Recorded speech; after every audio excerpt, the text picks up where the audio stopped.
Suckers for good I, one. Suckers for good one. I mean, at the end of the day, sometimes that's, you know, we live in an imperfect world, and our job is to make money as well as to curate a beautiful. Yeah, and I mentioned that like I am pretty conscious of like ensuring that like everybody loves wine, right? Like people love wine.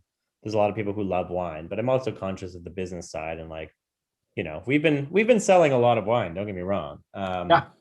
But yeah, like I am, and that was something I brought up in my interview. Like I understand that this is a business, and my job is to like make money and like yeah sure have a cool wine list but also like a wine list that sells, so I'm not afraid of putting like it was funny, but there's a sort of middle ground because I was talking to Bruce Wallner. He's like, you need to put a Pinot Grigio on there, a Chianti, No, go away. and it's like, no, I don't think I do. I Go don't think away. You don't. I'm gonna let people into the room, but we can just keep talking. There's gonna be a few. But yeah, you do definitely don't like if I put a Pinot Grigio on the list for the first time in I don't know, 2 years, and I put it on. It's like a Ramato, so it's like rosé style. But Mm-hmm.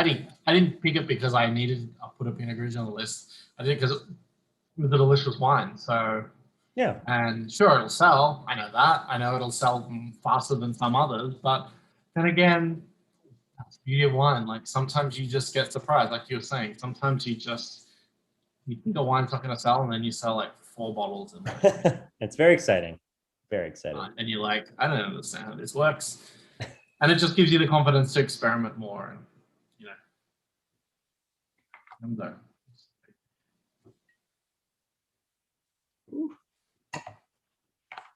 Oh. Is Rachel joining us this evening, or is she off?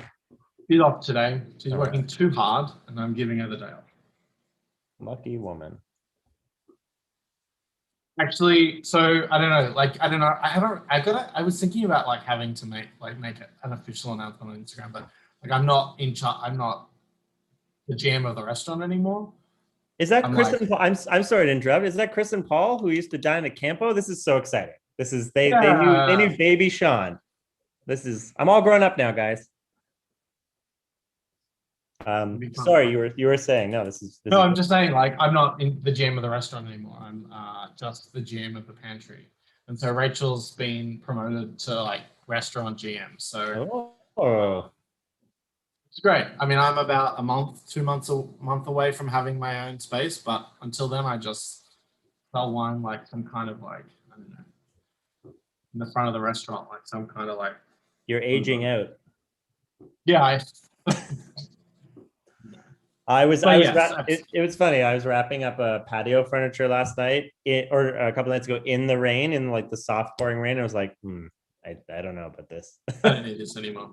Yeah. No, I definitely feel as this like you get that like young generation of servers. You do feel the age difference between you both, and you're like them, like in their early 20s, and then you.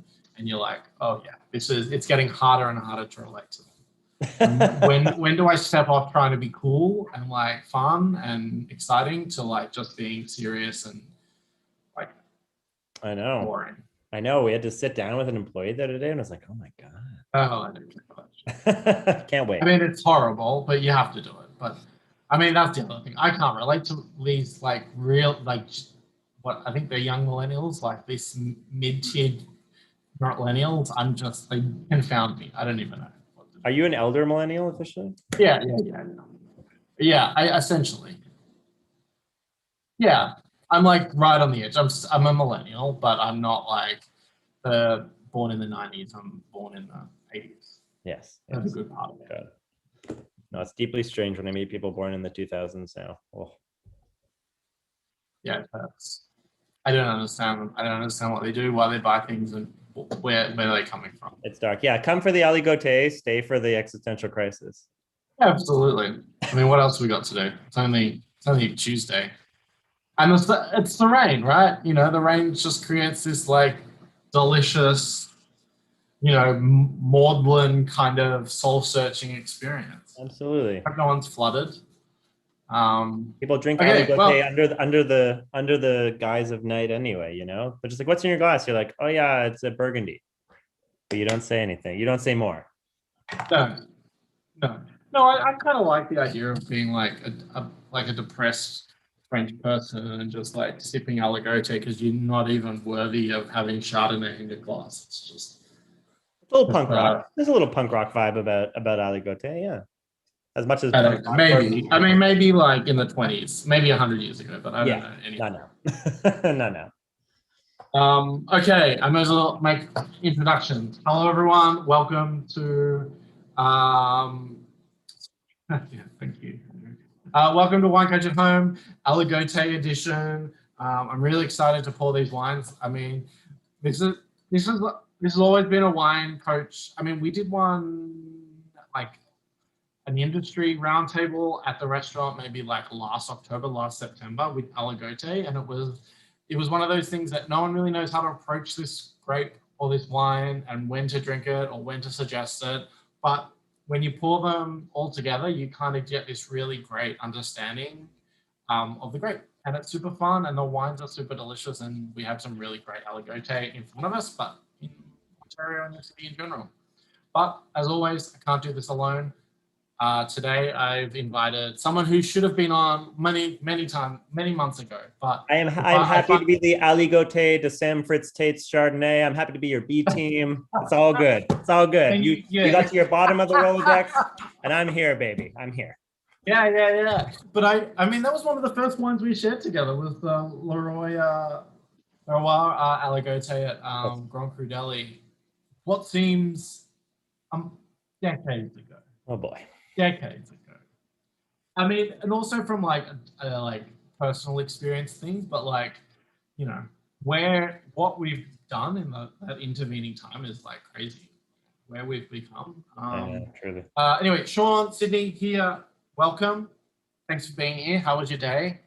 It was Get lovely. wet. Unfortunately, I work at Julietta Restaurant, of course, and we were rained out. We did not have a covered patio, so this was an excellent a great time to do this. I think you chose me also because I think I'm probably the only person at an Italian restaurant pouring Aligote by the glass at the Yeah, moment right now. So you can come drink Aligote by the glass if you so desire. 100%.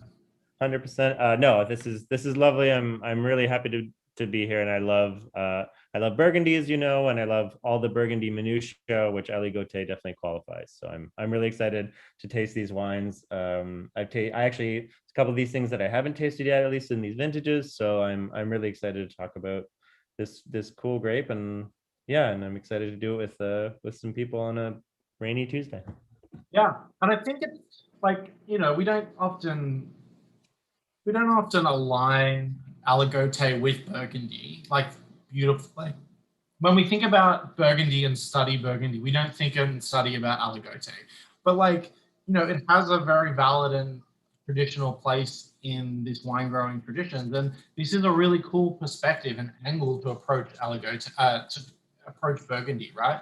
And I'm curious if through that lens, like what insight we can have about this region, because as I've said numerous times, and I'm sure you understand, like sometimes Burgundy feels inscrutable. There's producers, there's vineyards, there's villages, there's history, there's that can all just feel confounding and feel very heavy upon one's brain and cause a lot of anxiety. And maybe this is going to be a fresh take and a fresh look at it. I'm intrigued to sort of see what story this tells of Burgundy in general.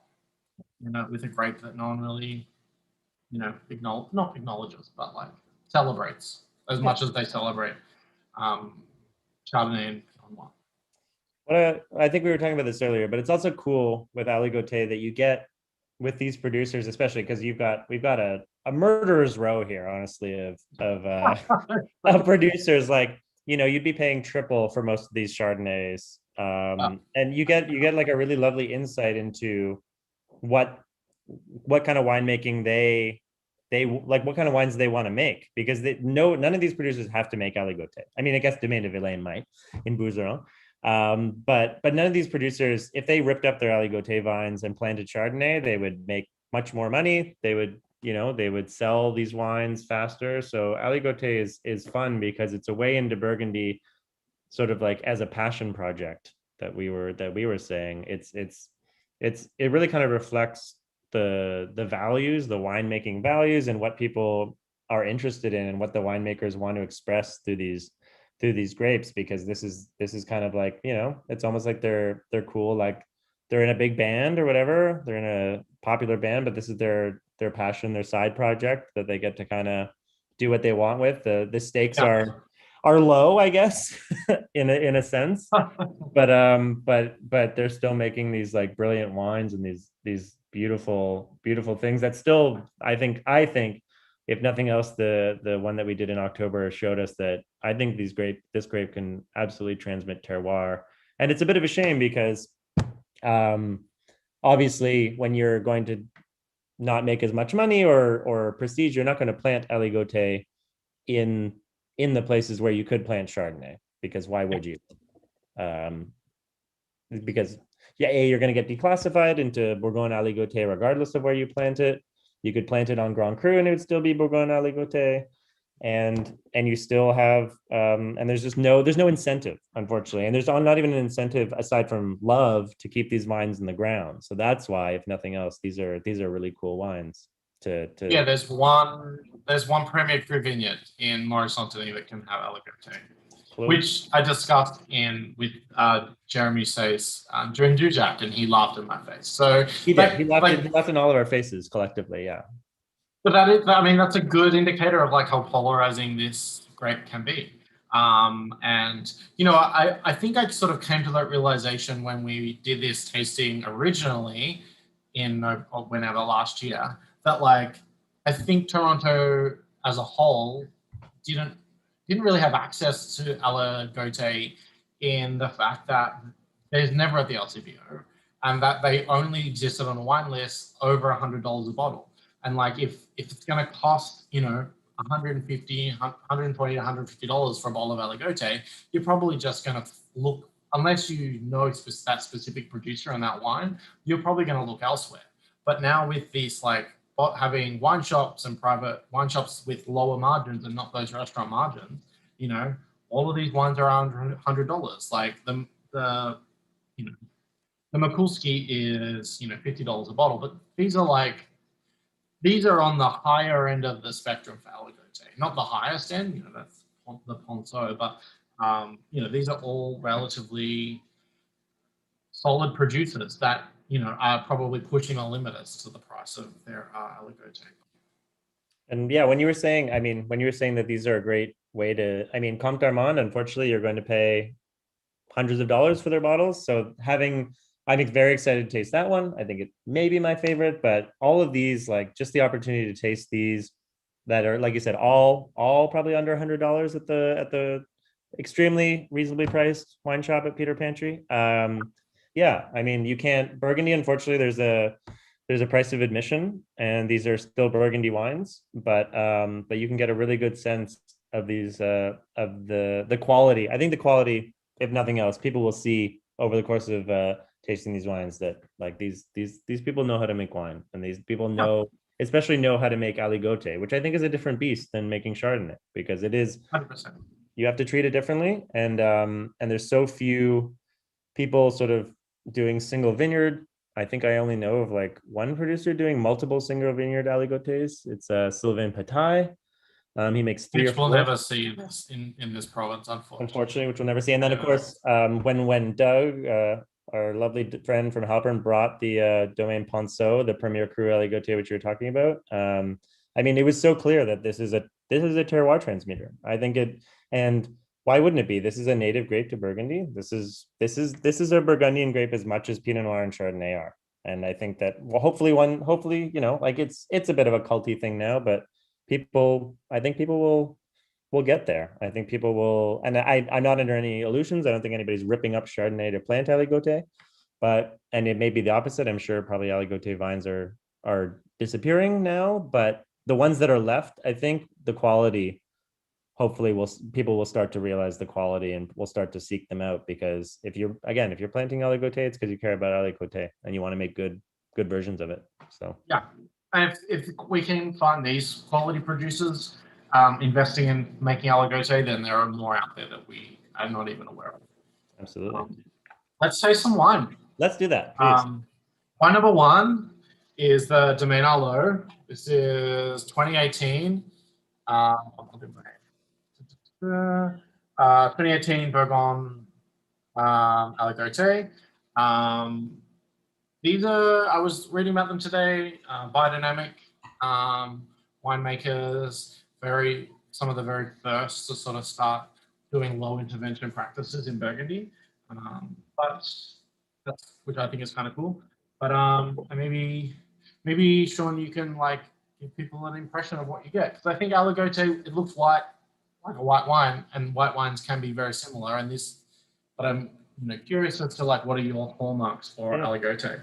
Well, that was the kind of problem because you can make aligote like you can make the one we pour at Julieta is Sylvain Langoureau. It's 100% done in stainless steel tank. So it is very much like aligote has this, I think, sort of stereotype of being just like a crisp white wine aperitif that maybe you stick with some cassis, but that you drink as sort of your like almost like palate cleanser. Like it's aligote is naturally high in acidity, so it's just fresh, light, citrusy and whatever. But I think, everybody tasting here can tell there's some serious depth to this. This is not just citrusy, whatever. This I is love the definitely color. seen. Yeah, it's It just beautiful. has this light salmon kind of hue to it. I think that's super fun. And I mean, obviously, probably vintage plays a little bit of part of this. 18, pretty hot year, so you're probably getting even a richer expression of the grape than you might normally in like the years surrounding it, like 17. But yeah, there's almost this like sweet corn. I'm getting a little bit of that. Yeah, that's a good note. I like that kind of thing. And look, it's still high acid. Like it'll kick you. But maybe like, I mean, Ontario palates are naturally like inclined to like crave a bit more desensitized to acidity. So because Ontario, our local wines are so high in acid, like I definitely have heard people say that like Niagara wines are very high in acid, like they go up even a higher notch than like high acid. So maybe this will have a certain appeal to like local like Toronto drinkers because they are used to this high acidity. It doesn't overwhelm them like maybe some other wine drinkers from other places of the world. And of course, no wine discussion would be complete without a discussion of climate change. And like I mean, again, I don't think anybody is ripping up Chardonnay vines at any time, but the acidity in Aligote, the natural acidity, it's higher than Chardonnay. And in years like 18, where maybe it was a little bit harder to get that kind of like zesty, like tension, kind of mineral zippiness in Chardonnay. Like you find it here, and maybe going forward, like I'm not again. I don't think anybody is gonna choose Aligote anytime soon, but it seems sort of more suited for our brave new world of like there's no problem achieving ripeness anymore. So and producers are really trying to keep acidity and keep freshness in their Chardonnays now with these crazy temperatures and these like short growing seasons of intense humidity and heat. And so aligote is kind of a nice reminder that these wines are still fresh and still like even this, which I find to be a pretty like there's like a kind of savory, like almost like sesame seed thing as well for me going on. You still get that, especially on the finish for me, that like zippy freshness. It kind of leaves you with this like lovely sense of like my palate's been cleansed, a little bit kind of flinty and minerally on the back, which is like a little bit reminiscent of Chardonnay. Like that's in blind tastings, which I don't do often, but that's sort of a thing that I look for. It's like, is this Chardonnay? Does it have like a flinty mineral thing happening? And to me, this does. And Yeah. and just one more thing about that, the Domaine Ponceau that we tasted, the Premier Cru. I think if you had blinded us on it, we would have said Chardonnay, but that it was the finish. I still remember it. It had this like zesty, like sharp finish that I was like, oh, it was very rich in the front, but then just like, oh, that's where the signature of the grape comes in. That just like it leaves you with a little bit of a kind of like a razor's edge, which was lovely. Yeah, it drinks really it drinks really well and very refreshing. And even like the mid palate is very different to like Chardonnay. It kind of like hints a little, but not in a bad way. It kind of feels like a nice kind of like cool like jumping into a pool. Like it's got this very refreshing, cool kind of like structure to it. Um, but yeah, I love that finish. It's like slight. It even like slightly bitter. It has this like textural element. It's great. I call it like Kind of river leaves me water, wanting like going over more. stone. I call it river water. Like if you get the Yeah, idea, like that's a river very water good word. rushing over stones, and somehow that is like infused in the wine, it's just like this refreshing, like light feeling. It's not heavy on your palate. It's really lovely. Even this that has like kind of a rich nose, still very much, yeah. This is really lovely. Yeah, I it's a like it. nice one. Yeah, I mean, I don't. I have a little bit of Domaine Arlo. Like I've got their Ronceville Pinot Noir, and I've got a Premier Cru from them. But like, you know, I really like them. They're a bit like of an underdog. You don't sort of see people clamoring for it, but like it's well made and like it's good price, well priced. Absolutely. You know, If this is $60 sixty for dollars, this. this is a screamer. And if it's like 13% alcohol in 2018 is crazy. Like you're not going to get that kind of refreshing thing from Chardonnay in almost any producer in 2018. So that's it's just yeah, I it's think Yeah, I think we had a good chat about that sort of 2017 to 2018 when we did the session Montrachet and the sake session in March. Like, there was this like very stark difference in terms of quality, like in terms of what was in the glass based on just those two vintages. Like 17s just had a completely different flavor and a different like impression. Um, to a point where like I make a I don't sometimes care. Sometimes I don't focus on vintage too much because we just get current release and we just get what we're given. Like we don't, yeah. we never get to pick between different vintages. But especially with white burgundy, I've been definitely going like if I see a 17 on there, I'm like, yeah, I'm gonna maybe Hot buy tip this. for everybody listening: buy 17s in both colors. I love the 17 whites are pretty widely heralded, but the 17 reds are it's like the last kind of classic vintage before we've got these like wave of hot crazy years. Like I love the classic profile of both the whites and reds in 17. I think that they're lovely. And the 18s, like I obviously, like you said, we buy what we have to buy in restaurants and personally to just like either keep our allocations or keep things going. And but I've had a lot of 18 whites, especially in Chardonnay, of course, that have kind of trended towards the like round, not maybe not flabby, but just sort of like they don't have that like lovely kind of like tension and verve that 17s have. And so Aligote for me is like a great. We're pouring the 18, the one I'm talking about, 18 Aligote. Again, it's like very much in a crisp kind of like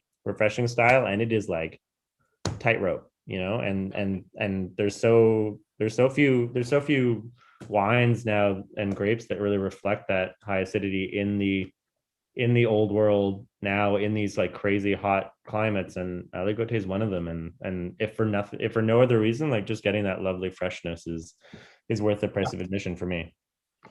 Yeah, I agree. And like, I often hear about people telling me, when they're in Bone and drinking like truckloads of like aligote in a like carafe in a bistro somewhere. Like I get it. Like that I personally never experienced that, but I understand it from like going to Italy and stuff like, that's kind of where it has why it has this reputation because it can sometimes be seen as this like bulk sort of nondescript easy drinking white wine that you get in Burgundy in the region, like in that region. But doesn't mean that there aren't examples. Like it isn't a serious wine. It isn't a wine in its own. In its that has its quality that, like you said, Express Terroir is worth investing money in and not, and that you're having a really delicious bottle of wine. Is this where we put Um, everybody to sleep talking about Aligote Vert and Doré? Yeah, I mean, this is a good point, right? Like, this is the kind of like the Aligote, like nerds when you encounter them, and you will. Well, I have, and you do in your life.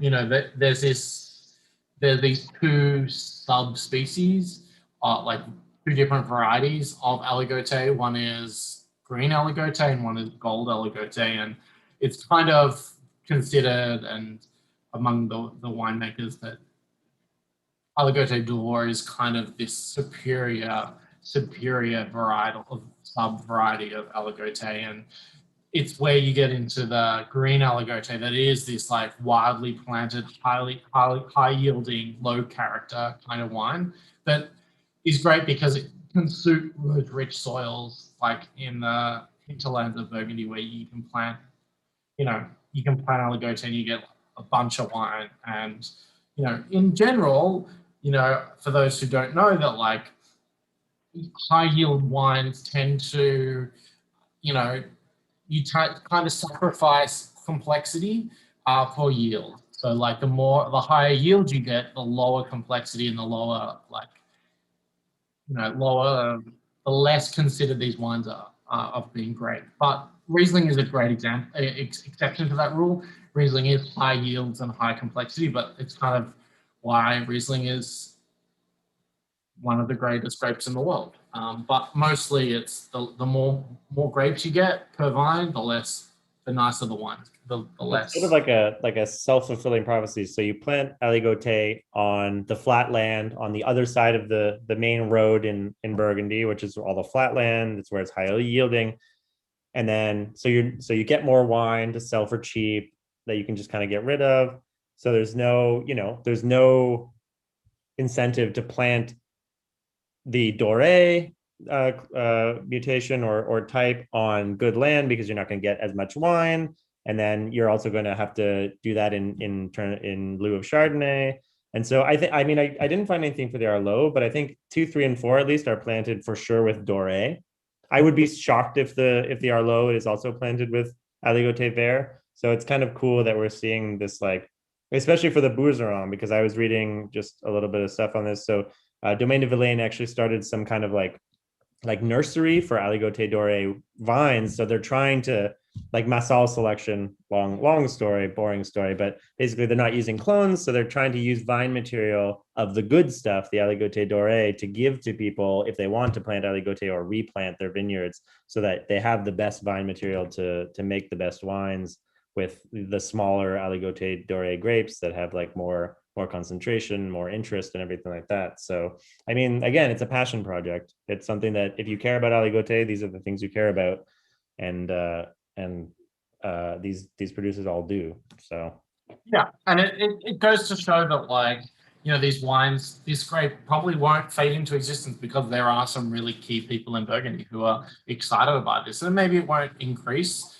Chardonnay still has a lot of sway on our markets, but in the wine market, but Aligote I think, will remain, resolute and like stuck in which is great, which is like so exciting because I think it's a great grape. And some people roll your eye. It's kind of like when you become a som, or like when you sort of start getting into wine, you start buying wine, you have your Beaujolais phase where you like just buy all this Cru Beaujolais and you think, oh, it's this is cool, Beaujolais. Beaujolais is amazing.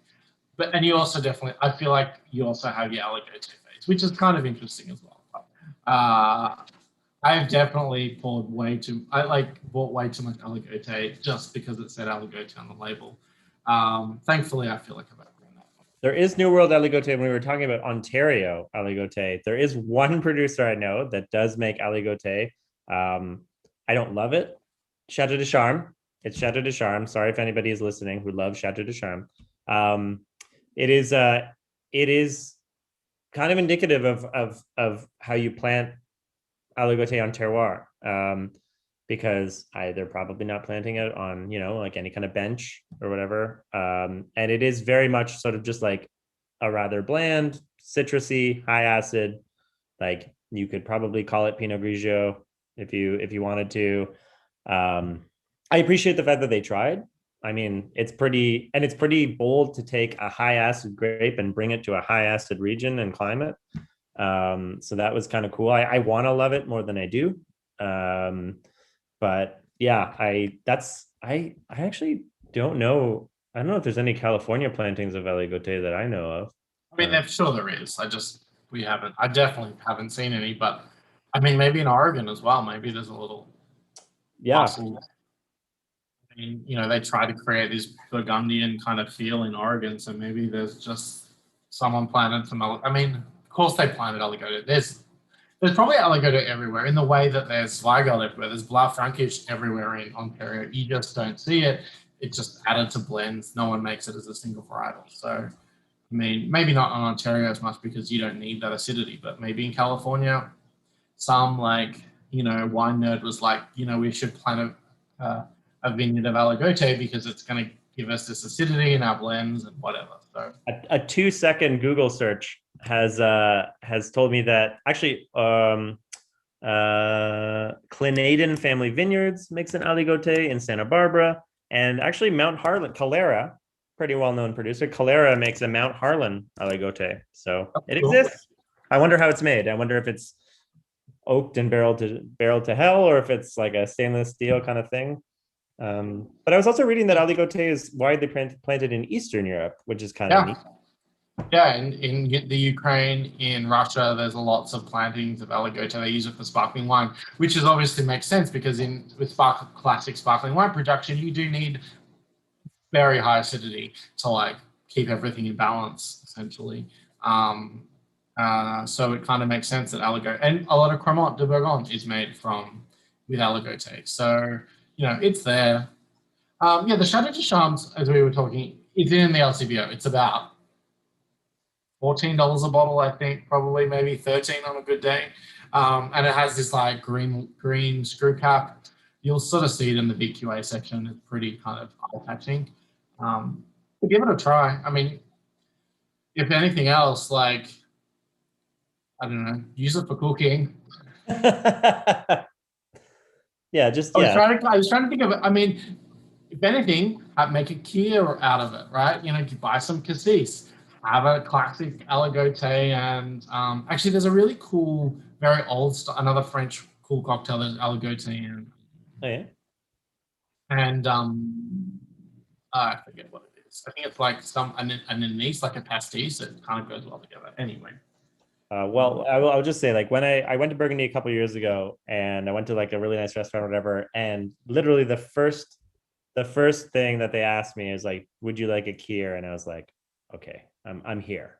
I'm in Burgundy. I'm here." Like, and I actually had a kir royale because I'm not a I'm not part of the proletariat, but no, it is like kirs are delicious, and again, like Aligote has its uses, if for no one else, nothing else. But yeah, I mean, it'll be interesting though. Like I think that Aligote might get planted in certain areas, maybe not in Burgundy, but will that places that need to keep acid during the next 10, 15 years. We'll see. Maybe some of the Eastern European ones will do like, when they feels like Eastern Europe's having a bit of a wine moment now. So yeah.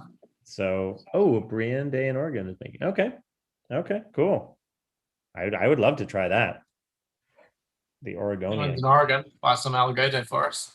Okay, we got to keep drinking wine. We got sorry, just keep talking. Wines this is the problem when you bring on about like Chardonnay, whatever. We'll just keep talking. But Aligote, we're just like so excited to just yap about it all day. So this is probably, I'm gonna say, like, definitely one of the like first Aligotes I ever had, and definitely one of my first impressions of Mikulski. Like, so this is a Francois Mikulski Aligote, and we've had Mikulski over the sessions this year. We've had the Chardonnay. We've definitely had the Pinot Noir, and this is the Aligote, which is like, I bought a lot of Mikulski earlier this year, and this was the one that I definitely wanted. Like, I craved more than anything because this is, for me, such a great example of Aligote, and sort of is a really good.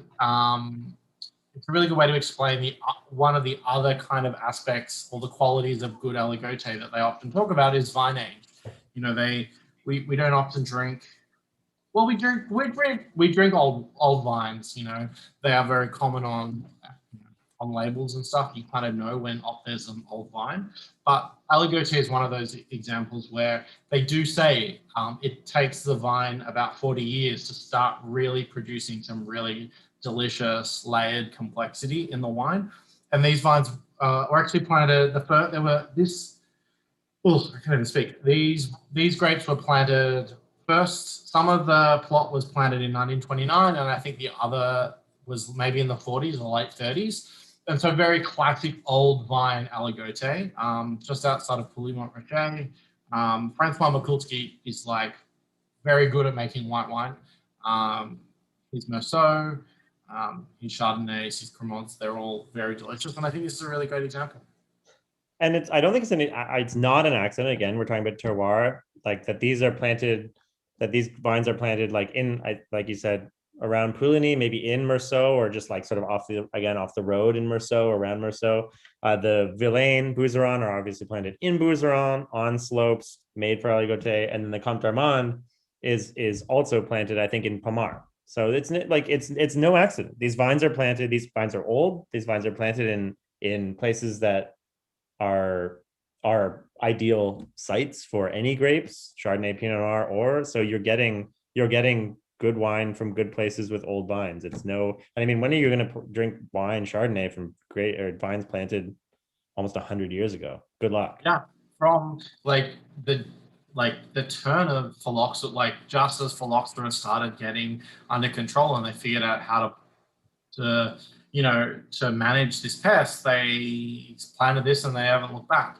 And you can kind of taste in the palate, it has this depth to it. This has this kind of like, especially on the nose, I'm getting a much more like richer, like subtle incense kind of dried flower, or almost a muskiness to it, which I think is really cool. And it has that very classic steely, mineral, stony minerality that Aligote tends to have. To me, this is Very a little bit more austere than the last, a little bit kind of more maybe linear or whatever. Going back to this one, the creaminess of this one is quite apparent. Do you know? I didn't take a look. Do you know if the Arlo one is done in barrel? It kind of seems like it. Yeah. That's what it is. But yeah, the Mikulski one seems a little bit more kind of like down the middle, a little bit more kind of austere, like you said, floral, maybe like almost like a chamomile kind of thing. Yeah, that's a good note. Yeah, really, really delicious, really kind of steely. But again, like you said, somebody who knows how to make white wine and who chooses to make Aligote and who could rip up the vines and plant Chardonnay and probably make Meursault or at least Bourgogne Blanc, chooses to make something like this, which is really lovely. This was also one of my first big intros to Aligote. It is still reasonably priced that some places can pour it by the glass, if they're ambitious. And to me, like you said, this is all occupies like a really nice middle ground between like super kind of fresh and citrusy Aligote and the sort of like creamy come up in barrel Aligote, which I think it occupies like a really nice space there. That's kind of aged. Tank aged for the Arlo? Um, Really? That's crazy. Okay. I really enjoy this wine. I'm putting it on the thing, but this is only $50 a bottle. Like it's pretty great. Yeah. And like, yeah, slightly cheaper than his end like Cote d'Or Chardonnay. I think we sell that for like 58 or something. But like, this is, I don't know. Sometimes you don't feel. I know this. I'm probably not speaking to the right person, but sometimes you just don't feel like going through the motions with a bottle of Chardonnay, and you want something fresh and Burgundian. And this is like drinks so well. It's very easy to drink, very delicious, lots of complexity, lots of things going on, but it isn't Chardonnay, and you can kind of just like relax a little bit. There's a little less anxiety that have you opened this at the right time? Have you decanted this right? This is at its best. Is it a good vintage? Is it like there's this will of drink well from whenever variety. released to whenever. And speaking of old vines, like I remember again reading and for this, like the Aligote used to be planted, in top sites. Like there was Aligote on the hill of Corton in Corton Charlemagne, the Grand Cru, until the 70s. Bonneau de Martre, the famous, obviously Chardonnay producer, had Aligote vines on there until the 70s. And so it again, like these old plantings that like, and apparently when people have opened them in the last 10, 15 years, they've been just as like age worthy, because again, what do white wines need to age? okay, then maybe they need a little bit more body than Aligote, but they need acidity. So I think you could drink almost probably all these wines. You could give them as much time as you wanted, or you could drink them now for just like fresh, beautiful. And I agree with you. Like sometimes, like you don't really, you don't want to, and people who drink Chardonnay, there's this negative association with Chardonnay. So I think you could at least talk to your friends and be like, oh, let's have this Aligote. You could sneak it in on your friend. And it's so versatile, like every food, like summer food, salads, things that are difficult to pair, fish, everything. Like talking about food, Aligote goes with all of it. Oh, absolutely. I've got some. I've got some Kona almonds. It's really great with right now. Yeah. I've got some ham, like uh, ham on from the weekends. At like goes great with everything, you know.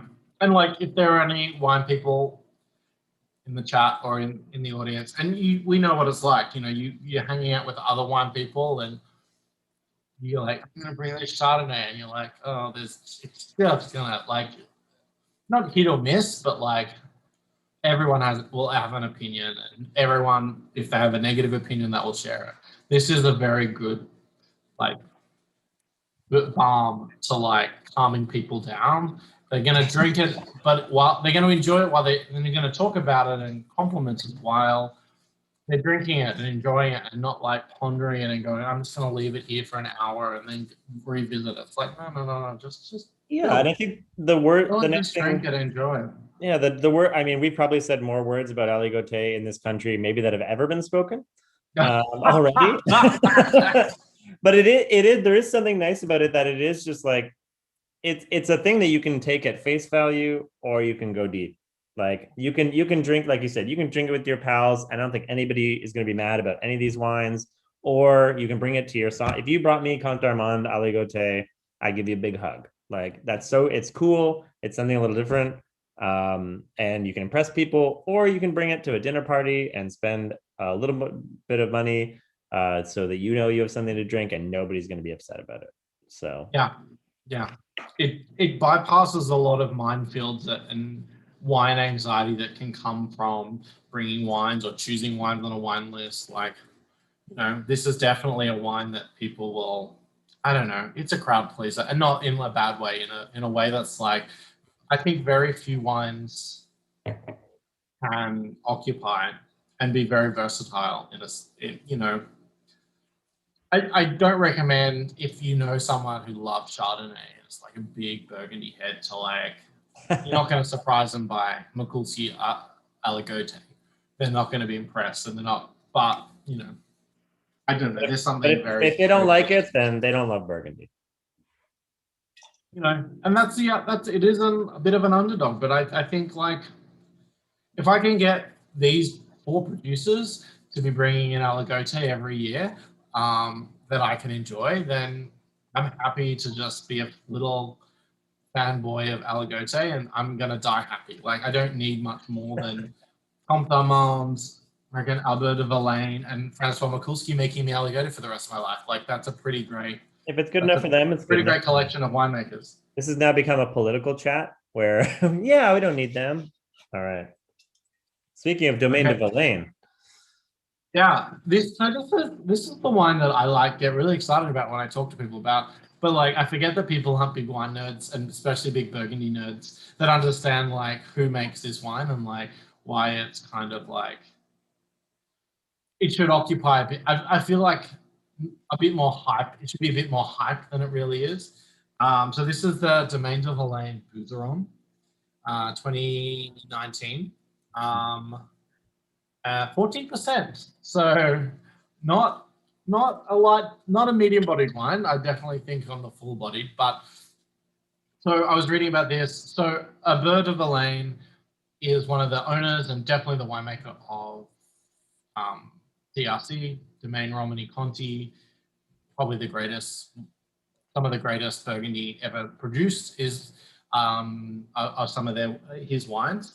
But I don't remember the time, but him and his wife kind of bought these grapes down in Bouzeron, which is this little village in the south of Burgundy in the Chalonnais. Correct me if I say anything wrong here, because this is like, Chalonnaise, my God. Bouzeron, Chalonnaise. Come on, yeah, let's go. absolutely.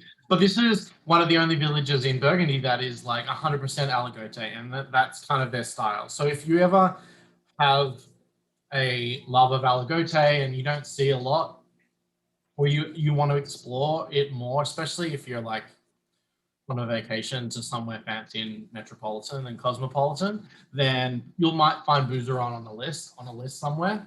And you know, boozy, it's kind of like it'll stick in your head, Boozeron, and you know it's if it's white wine, which it always is, you know it's gonna get Aligote. I don't know. What are your impressions of this wine, my friend? So when we were, was it the 2018 that we're tasting last time? I don't remember. In October, I was actually very disappointed in the wine last time because I felt it was really, Let me find it. I think yeah, it was. I just felt it was really kind of inexpressive. And this one to me is showing much better. It's still like it's to me, it's still pretty light on the nose. It's not, you know, like it's not bursting out of the glass at you at anything like the even the Arlo was, but it's was the very like 18. Was the 18. it was 18. So this, I mean, again, 19 is probably a little bit more of a classic kind of vintage, but it's very elegant to me. It's just like very kind of like light, kind of like floral perfume on the nose, maybe a little kind of like citrus oil rather than like really kind of intense citrus, which is lovely. Mm, great mouthfeel. And then there's this lovely thing on the finish.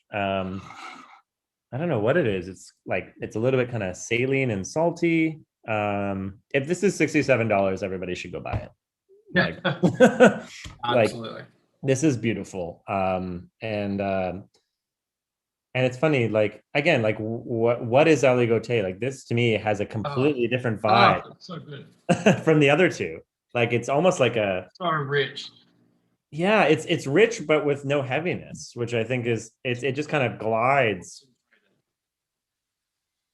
Oh, I'm not mad at this. You still get that on the nose. Definitely get that kind of like stony kind of minerality thing. Like it's a very good hallmark. Very reminiscent of like a Pinot Blanc, like that kind of like very distinctive minerality on the nose. That kind of when I'm blind tasting, I know I can always like identify. Mm-hmm. But definitely not as aromatic as the Mikulski. No. Yeah, there's almost Definitely. like crystalline quality to it. I love it. I think it's beautiful and elegant. Mm. They're like at 14%. We But yeah, the alcohol kind of just gives it a little bit of weight, maybe, rather than sort of heat. I don't really get much heat on it at all. it Um, maybe just like broadens out the palate a little bit. Like the flavor just like gets pushed out a little further, and so you just feel it like more inflated. Not in a bad way, but that's kind of fun. I'm not mad at that. Is it no, as insipid as the 2018 was? No. You no, feel have a better impression? yeah, I for Uh, whatever reason, the 18 just kind of felt like heavy water. It would just, I don't know if it was in like a weird kind of closed phase or whatever, but it just did not come out at all. It just felt, and it was, I think that was my first time ever tasting their, weirdly enough, I've had more of their reds than their whites. And that was the first, so I was so excited to taste it, and I was kind of bummed out a little bit, but this I am not bummed out about. Again, it's like you kind of got to come to this wine, I think, more than the other ones maybe come to you out of the glass, but yeah. to me, yeah, this is just like, oh yeah, I could drink a bottle of this over the course of an evening and just yeah, just kind of sit with it. And to me, also it's got this lightly kind of nutty thing, especially on the finish, that I feel like if apparently these wines can go for a while. So if you left it, if you wanted to leave it for 5, 6 more years, I feel like that nuttiness would really kind of come to the forefront, and you'd get this really kind of interesting, complex wine that might age not the same, but in the same kind of curve as Chardonnay, which might be kind of fun. I'd be very interested to taste back vintages of this if I ever make it to Bouzeron. We will one day. Mm-hmm. And I also, if you're intrigued by this tasting at any point, definitely go to the Domaine de Villaine website. Like it just almost feels like a love letter to Aligote, because that was what attracted them. And obviously, like this is the most affordable of their wines, but it is the wine that they first made and the reason they came down to Bouzeron to make and to make these wines. You know, I've got one of their Premier Cru Chardonnays from Rui on the list, and like it's not. I mean, it is almost double the price, and it's just one of those like the fact that it can just exist in this like nice affordable price. I think they think that's a choice. I don't think. I think you know Albert de Verlaine can charge whatever he wants for wines, and people should drink it the same way Dujac does. And I think you know Triens does this in a much more modern way, but it's the same kind of philosophy that makes keep your wines approachable so that you always have a base of new wine drinkers experiencing your wines and growing into the wines and the price points and evolve like as they become naturally wealthier as they age. So do their ability to buy your fancier wines. And also just like there's something very, I don't know, getting too flowery here, but there's something really noble, I think, about this project. Like Aubert de Verlaine is a multi millionaire. He sells his wines for thousands of dollars, and I would not be surprised if this is the wine that is on his table, and that he's clearly making for people to drink. Like I think he knows that most people cannot afford Romani Conti. The only people that can are very, very wealthy people who probably want it more for the status. And this is like the anti-status wine. There's nothing more. I mean, yes, it's not a $15 wine, but there's nothing more kind of humble and wonderful than making a wine like this from a grape that nobody knows, putting your name on it and selling it for probably he could probably get double if he really wanted. And I think that goes to show that, like, that at the core of these great winemakers are people who want people, like, they want to see and observe people enjoying their wines. I don't think people are aging this Bouzeron for 20, 30, 40, 50 years like they are with DRC wines. And so this is an outlet for him to, like, observe and watch people make a drinkable wine that is made well, but also, like, people aren't aging forever. They are just opening and enjoying it and having this immediate kind of, um, you know, enjoyment from it. And I think there's a maturity and a wisdom to that because, I mean, I can't speak for any Burgundy winemakers that I've never been in anywhere close to their position, but, I can imagine it would be frustrating that you make all these wines and the majority of them have never drunk because they live in people's cellars and they get traded and moved around and like I don't know. There's something very incongruent with what winemaking is. It's about making a wine that's something that can be drunk. So, but even yeah. Public Enemy #1, Jeremy Sace, I think said something like that when people are talking about like his his like Claude LaRoche and things like that. And what was he drinking? I mean, okay, he was drinking our new Le Show when we talked to him, but it was Bourgogne. Candy. Yeah. So I mean, like this is what people drink on a Tuesday night in the rain, maybe even Burgundy. And there's something really lovely about that. Yeah. I often think about this new concept in my head, what's called like winemaker wines, like wines I would pour for a winemaker if they were visiting, that I know that they would enjoy and be excited by, regardless of price point or age. It's not trying to impress them, but it's just this wine that's very easy drinking. Because often when you engage with winemakers, if they come to your restaurant, they're not looking to be wowed. Like I don't like impressing them with like a wine selection. If you're Jeremy Sace and you make some of the best wines in the world, like the chances of me finding a wine that really impresses you. But I want a wine that sort of winemakers appreciate and like gives them a certain sense of like pleasure and enjoyment, just easy, simple enjoyment. And this is probably definitely up there with like just I know I could pour it for anyone to be like, yeah, this is exactly what I want. Mm-hmm. It's enjoyable. It speaks to a winemaker. It speaks to a grape. Speaks to a region, but it's not. I don't have to think too much about it. Yeah. Or feel bad. Or be charged hundreds and hundreds of dollars for it. Yes. I'm happy with that. Okay. Lucky last. Wine you've all been waiting for. I mean, Yeah. I don't know. Comte d'Armand's Bourgogne Aligote 2017. Um, yeah. It Tell is. Yeah. me, This do is you, this do you this. enjoy Comte d'Armand? Is that a I mean, that's a winemaker? fair statement. I can't say I'm a huge expert. I've had a couple. I've been fortunate enough to taste a couple of the Clos des Epinaux, which is a Pommard Premier Cru, probably the most famous wine to come out of Pommard, and their kind of flagship wine. But to me, like on the nose, this is already like maybe even the most serious of all of them, like the most almost like self-consciously serious, even not in a bad way, but just like, oh yeah, this is if you blinded me on this, I might tell you this is Chardonnay. 11.6% alcohol though. Woo! That's Fresh. definitely what you would expect. But this is, I mean, a little reductive. But like this is, we talked about, we were talking. This is the only 17 we have in the list, like Mhm. on this lineup. So this is this classic, perfect one that like a really great vintage for Burgundy. So But even the sort of like reduction. really So when we talk deliver. about reduction, anybody, so it's just made in a way where oxygen isn't allowed to come into the winemaking process. And that's why you get this like slightly, I mean, we'll just say it like slightly farty nose. It'll blow off in time if you keep this in your glass for a while, likely. But this is a very kind of modern Burgundian style of especially white wine making, like to make very reductive white wines that have this kind of like very much that kind of profile. So to me, this is the most sort of like consciously Burgundian, even kind of white wine on the like. I love it.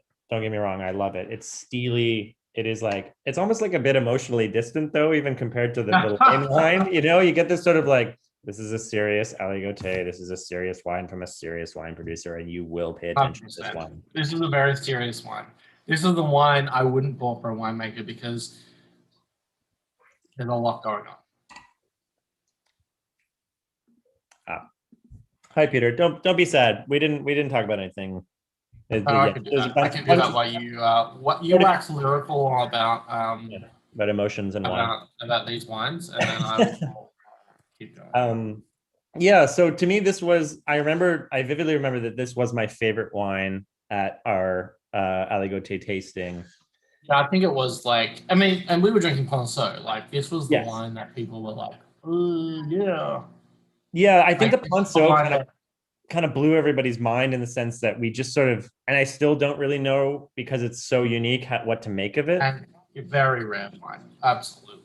Yeah, and not saying we were fortunate enough that somebody with the hookups brought it to us. Like it is like a multiple hundreds of dollars I think it's like bottle. a $240 bottle of Aligote. The only That's Aligote crazy. that I know that is That's more than crazy. that is the maybe the Leroy Aligote, and then also Leroy adjacent the Domaine Dauvenet.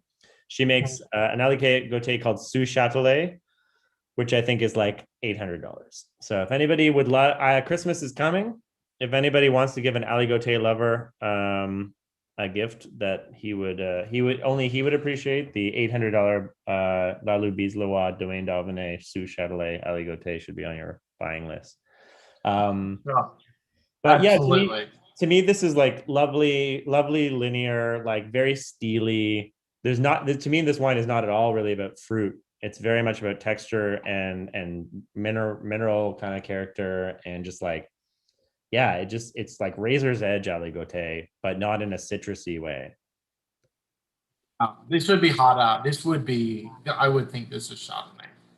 I think so too. It's curious because I don't On the think palate, it kind of lacks something, and on the finish, like it's 11.6% alcohol. I don't think you would have to really struggle. You would really have to struggle to get Chardonnay to make like to have such little alcohol in it. So I mean, and I'm it's not that fun, I've. and it's funny though because I remember reading about this a little bit, and apparently Comte d'Armand, this is the last thing that they pick apparently every year, which is I, what I mean, which is this was the six. The 11.6 is like the LCBO okay. label, not the, and it's Oh boy, what do we got? Like no, like the alcohol has been sharpied out, and so for people who don't know, Okay. the LCBO charges you extra to relabel all of their wines. So someone literally from the LCBO, some kind of I don't know, some kind of Lab somebody, bureaucrat. yeah, literally had to open every bottle and like get their little Sharpie out and go and then put their little sticker on. And it's like, that's the $2 a bottle well spent. And like, that turns into an extra few dollars for me to buy and an extra, then a little bit more for you to buy. So like, you know, if you ever worry that you're not supporting the LCBO by buying wines from a wine shop, Don't worry. Your tax dollars will somebody go right is back into. somebody is Yeah. Ubering McDonald's because to their house because you bought a bottle of Happy Almonds. I I would think it like to says hear 12.5 on here. 12.5. Okay.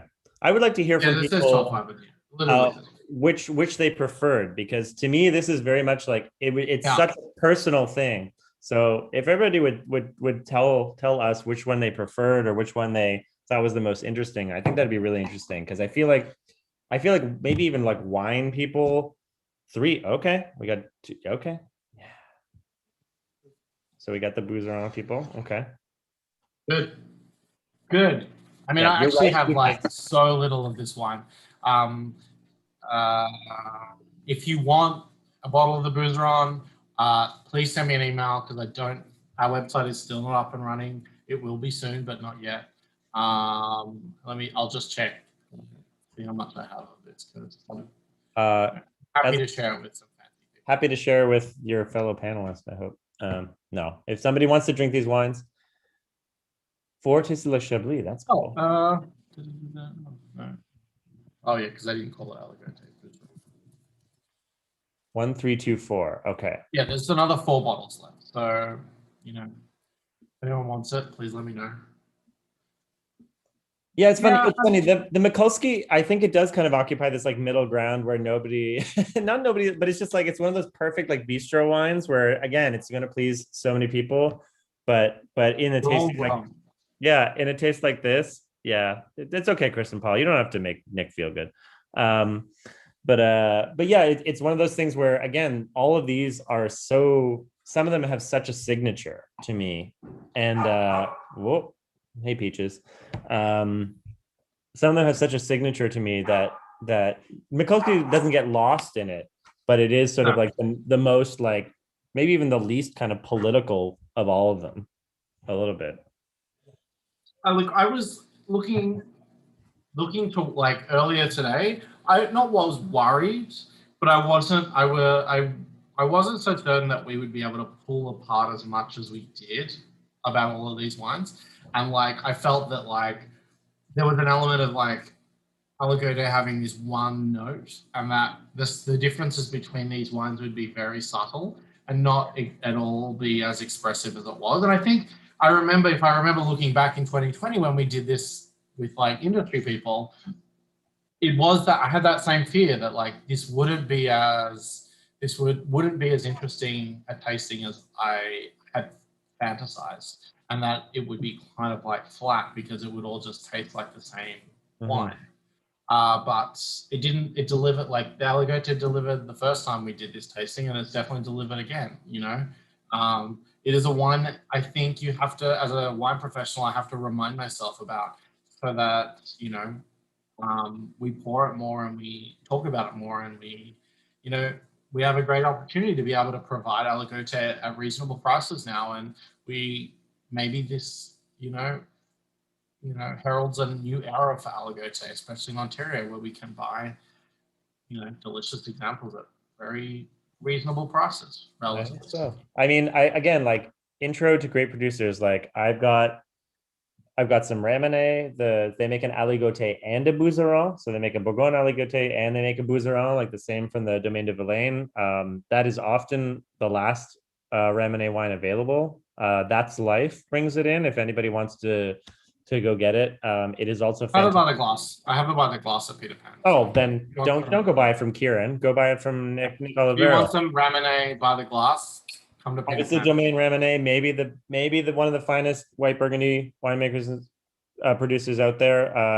Again, it's a little bit more in this Comte Armand style. I feel like a little bit Yeah, very much so.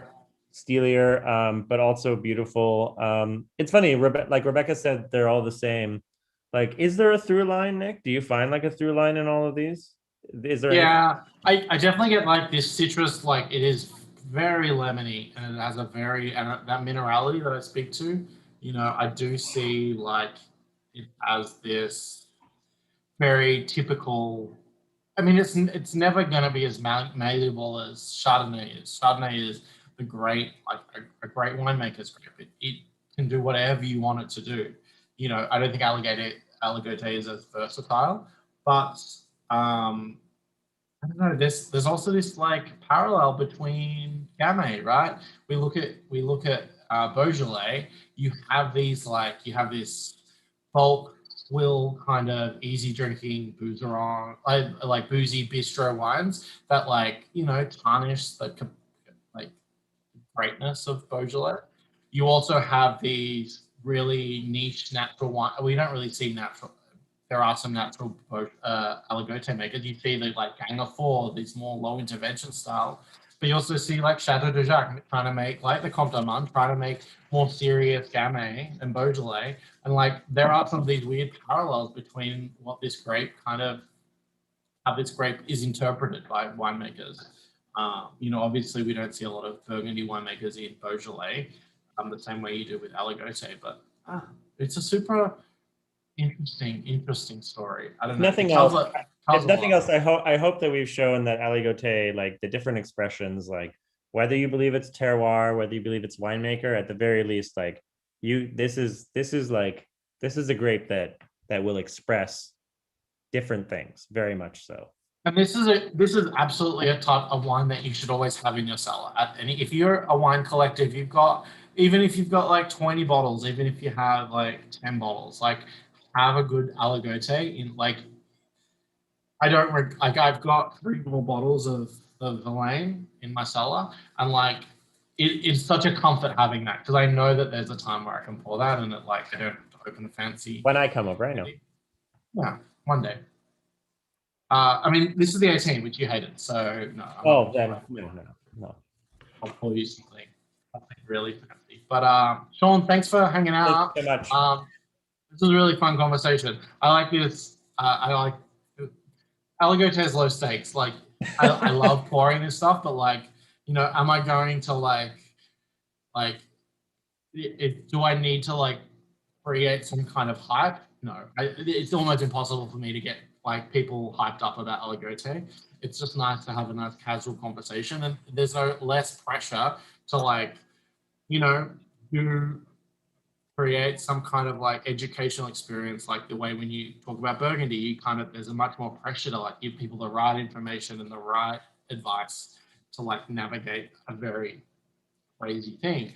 But Aligote exists in that same land. Like, it's grown with Chardonnay, but there's so much less anxiety about this. So it was wonderful.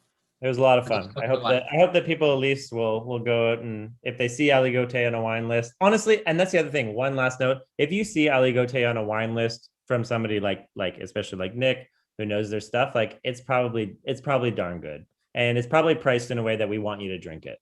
yeah. Like it's a Oh yeah. I'm it's not probably I'm like a not trying to gem. gouge anyone by a pour. I think the Ramonade's I don't know, $14 or something. Oh my god, go But drink. like honestly, like we're the probably the only 2 people in Toronto with Aligote on our list, or on our wine list, and I think we should pat ourselves on the back. I think we did a great job. Good job, us. Thank you so much Um, for having me. It's so much fun. no, I'm so excited that this was so much fun. Next week we've got Beaujolais. I don't know what I'm doing with that, but we've got some really good stuff. That's going to be fun. Beaujolais, especially when you're exploring the different crews, you don't know whether you'll get anything or nothing out of it. So I'm excited, kind of that, and I'll have a nice, fun conversation. But thanks, Sean, for taking a night off. The rain or did it for you, but it was nice nonetheless. And thanks for everyone coming in. It was great to pour these really cool wines. Like these wines are super rare, super fun, but super affordable. So Where do you get the rarity and also the cheapness together? Oh, I know. Yeah. You know. And also not in a way that's like, this isn't like super like, like controversial wine. This is a wine that everyone's going to want to drink. So Drink more of it. that's what we want to drink. Okay. Everyone have a lovely night. Sean, have a lovely evening. I will see everyone soon. Come visit Peter Pan, go to Julieta, do all the things, we want your money, and we're happy to offer wine in exchange. So